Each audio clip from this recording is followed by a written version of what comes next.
السلام علیکم۔ سورہ علق قرآن پاک کی نزول کے اعتبار سے پہلی سورت۔ اس سورت کا آغاز ایک امر کے صیغے سے ہے، اقرا، اور اس سورت کا اختتام بھی دو امر کے صیغے سے ہے، واسجد واقترب۔ دراصل اس میں اس بات کا بیان ہے کہ عبادت اور علم ایک دوسرے سے جدا نہیں ہو سکتے۔ اگر کمال تقرب چاہتے ہو تو علم بھی حاصل کرو، عبادت کرو، دونوں جب ملیں گے تبھی کمال تقرب حاصل ہوگا۔ واقترب میں اس کا بیان ہے۔ تو کمال تقرب اگر کوئی شخص چاہتا ہے تو وہ عالم بھی ہو، عابد بھی ہو۔ اور پھر دیکھیے اللہ تبارک و تعالیٰ نے یہاں عبادت کے عناصر میں سے سب سے اہم عنصر سجدے کو ذکر کیا، اور ایسا ہوتا ہے کہ کبھی ہم کسی اہم عنصر کو ذکر کر کے وہ پوری چیز مراد لیں۔ مثال کے طور پر ہمارے یہاں پر کہہ دیتے ہیں جب کوئی آدمی کسی سے ناراض ہوتا ہے، غصہ ہوتا ہے، وہ بھائی جا اپنا چہرہ مت دکھانا، تو یہاں مطلب کہنے کا یہ ہوتا ہے کہ بھائی جاؤ کبھی دوبارہ مت ملنا، یعنی آپ کے پورے جسم سے مجھے فی الحال نفرت آ رہی ہے، میں نہیں آپ سے ملنا چاہتا ہوں۔ اس کا بھی مطلب نہیں ہوتا کہ جاؤ بھائی جاؤ اپنا چہرہ نہ دکھانا، بس چہرہ ڈھک لینا، باقی پورا جسم کیا ہے دکھا سکتے ہو، ایسا مطلب تو کوئی نہیں لیتا نا۔ تو اللہ تبارک و تعالیٰ نے سجدے کو ذکر کیا، مطلب یہ ہے کہ عبادت کریں، جب عبادت کریں تبھی کمال تقرب آئے گا۔ پھر سجدہ کیوں؟ اس لیے کہ سجدہ جو ہے یہ انسانی اعضاء پر، سارے اعضاء پر ہوتا ہے، فورہیڈ یعنی پیشانی، ہاتھ اور گھٹنے اور پیر، اور یہ ساتوں اعضاء گویا کہ پورے جسم کو جامع ہے اور اس کو حاوی ہے۔ پھر یہ سجدہ جو ہے یہ اللہ کے قرب کا سب سے بڑا وسیلہ اور ذریعہ ہے۔ کیوں؟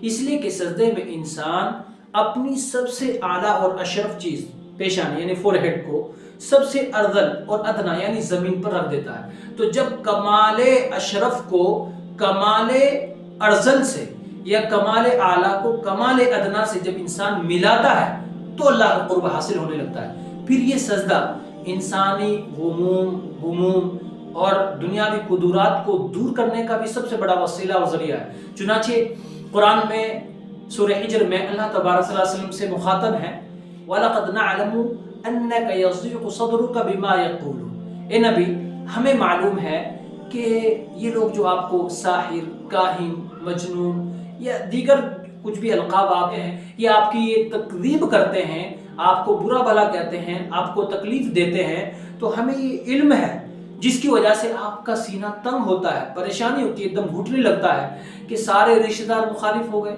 سارے جان پہچان والے پیچھے پڑے ہوئے ہیں، تو آپ کو پریشانی ہوتی ہمیں معلوم ہے۔ تو آپ کے لیے دو حل ہیں۔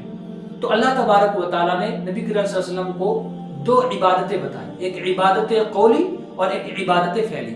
عبادت قولی میں اللہ تبارک و تعالیٰ کیا کہتے ہیں؟ فَسَبِّحْ بِحَمْدِ رَبِّكَ، آپ اپنے رب کی تسبیح بیان کریں، تسبیح بیان کریں۔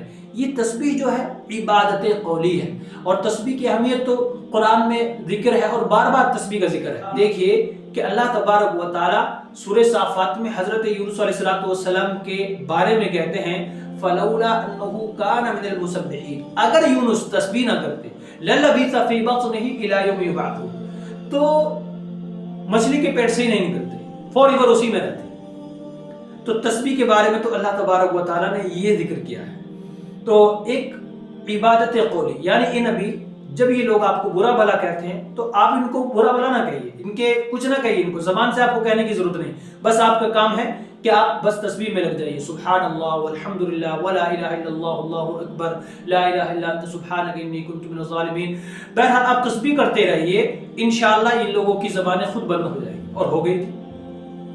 اور ایک دوسری جو اللہ تبارک و تعالیٰ نے علاج بتایا وہ ہے فَقُمْ مِنَ السَّاجِدِينَ، عبادت فعلی، یعنی آپ فعل سے کچھ نہ کیجئے، آپ اپنے آپ کو گھر میں بند مت کیجئے، یا ان سے کسی طرح سے کہ ہاتھ پیر سے کسی طرح کا کوئی ڈیفینس نہیں کرنے کی ضرورت ہے، بس آپ کا کام ہے کہ آپ سجدے میں آ جائیے، عبادت میں لگ جائیے، فَقُمْ مِنَ السَّاجِدِينَ، سجدے میں آ جائیے۔ تو اللہ تبارک و تعالیٰ نے نبی کریم صلی اللہ علیہ وسلم کو حل بتایا کہ اگر آپ کو تکلیف ہے تو ایک عبادت قولی کر لیجئے، تسبیح، دوسرا عبادت فعلی یعنی عبادت یعنی سجدہ کرنا۔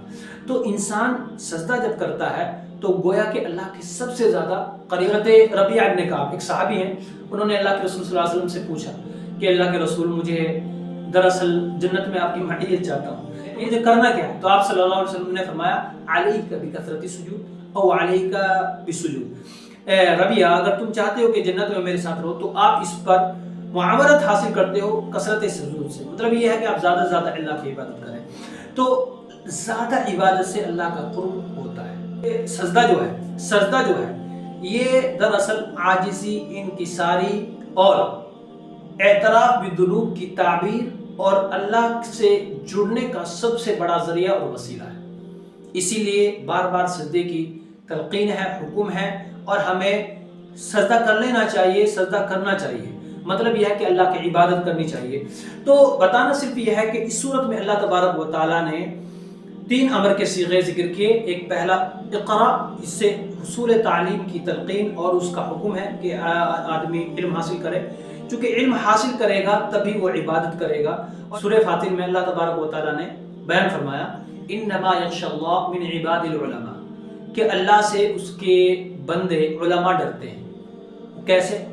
اس لیے کہ عبادت نہیں ہو سکتی جب تک خشیت نہ ہو، اور خشیت نہیں آ سکتی جب تک کہ علم نہ ہو۔ میں آپ کو ایک مثال سے سمجھاتا ہوں۔ آپ کبھی کسی بڑا آفیسر کے یہاں پر جائیں، آپ بیٹھیں تو اس سے جتنے بھی اس کے جو جونیئرز آفیسرز ہیں وہ جب بھی اس کے پاس آئیں گے یا اس کے پاس جائیں گے تو اس کو سلوٹ کرتے ہیں۔ کیوں بھائی؟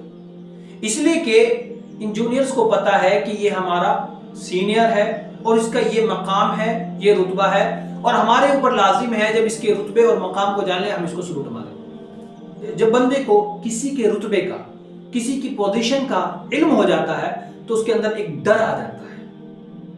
پھر جب وہ ڈر آتا ہے تو وہ اس کو سلوٹ کرنے لگتا ہے، اس کے پیروں میں پڑنے لگتا ہے، اس کے سامنے اپنی آوازوں کو ہلکی کر لیتا ہے، اپنے جسم کی ساخت کو، اپنی باڈی لینگویج کو معصوم والی، عاجزی والی بنا لیتا ہے۔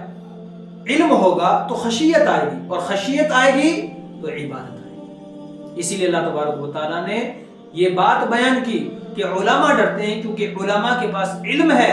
جب علم ہے تو خشیت ہے، اور جب خشیت ہے تو عبادت ہے۔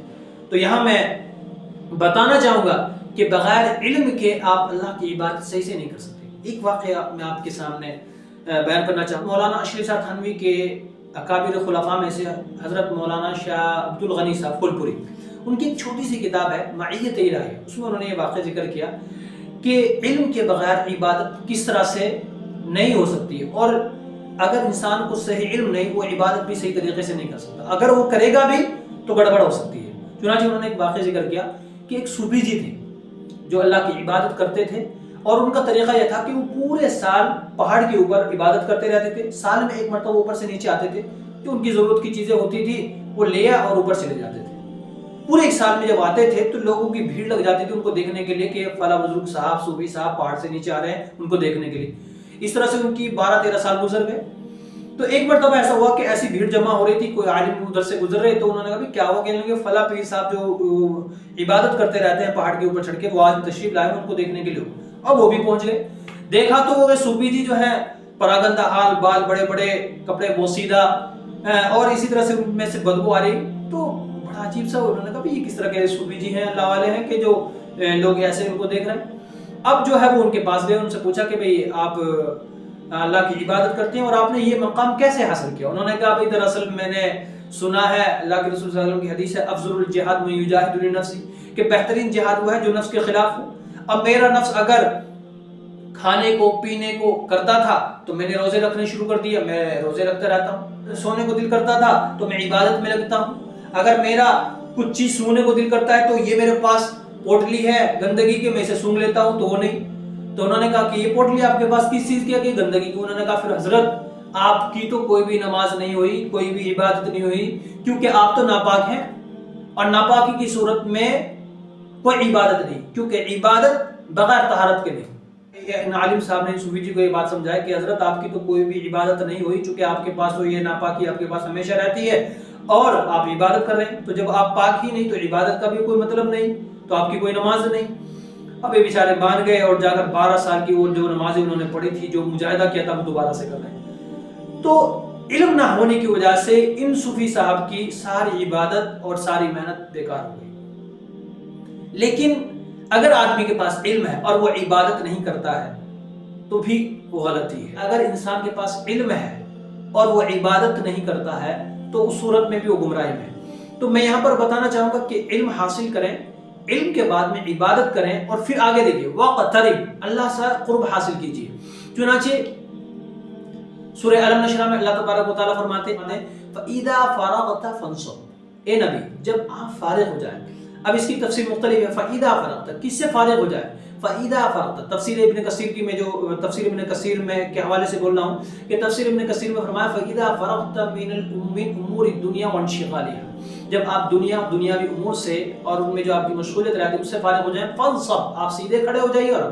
اور کچھ علماء نے اس کی تفسیر کی ہے، جیسے تفسیر جلالین میں فَإِذَا فَرَغْتَ مِنَ الصَّلَاةِ الْمَكْتُوبَةِ، جب آپ فرض نماز سے فارغ ہو جائے فَانْصَبْ تو آپ کیا کیجئے؟ دعا کے لیے تیار ہو جائیے، دعا کیجئے۔ تو نبی کریم صلی اللہ علیہ وسلم کی اگر ہم تعلیمات کو دیکھیں، آپ صلی اللہ علیہ وسلم کے، تو نبی کے پاس علم ہے اور نبی عبادت بھی، اور پھر عبادت کے لیے بھی آپ جب کرتے تھے تو پوری رات آپ عبادت کرتے تھے۔ اور دعا کا اہتمام تو یہ ہے کہ حضرت ابو بکر صدیق رضی اللہ عنہ، حضرت معاشر رضی اللہ عنہ کی روایت آپ دیکھیں کہ معاشر فرماتی کہ ایک مرتبہ آپ پوری رات ایک آیت کو پڑھ کے روتے رہے۔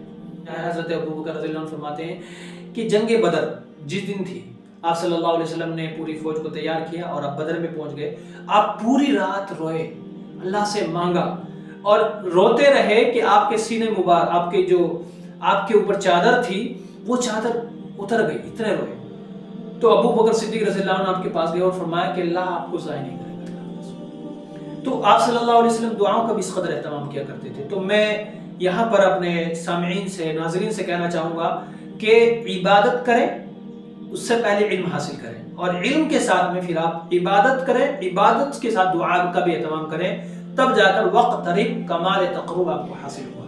اللہ تبارک و تعالیٰ آپ کو اور مجھے عمل کی توفیق عطا فرمائے۔ السلام علیکم۔